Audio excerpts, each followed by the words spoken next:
Welcome to Pindar Poetry. We hope you learned something new.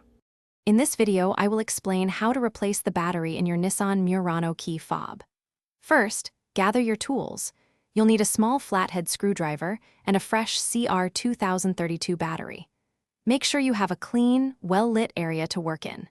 It's also a good idea to double-check that your key fob uses a CR2032 battery, as some models might vary slightly. This simple process will get your key fob working like new in no time. Now, let's open the key fob.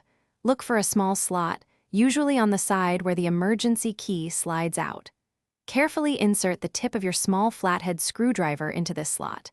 With a gentle twisting or prying motion, you can separate the two halves of the key fob. Be patient and avoid using excessive force to prevent damaging the plastic casing. It should pop open with relative ease. Once the key fob is open, you'll see the old battery. Take a moment to observe its orientation, noting which side is facing up. This is crucial for correct reinstallation. Use your screwdriver or a fingernail to gently pry out the old CR2032 battery. Now, take your new CR2032 battery and insert it into the compartment, ensuring the positive side, usually marked with a plus sign, is facing upwards, just like the old one.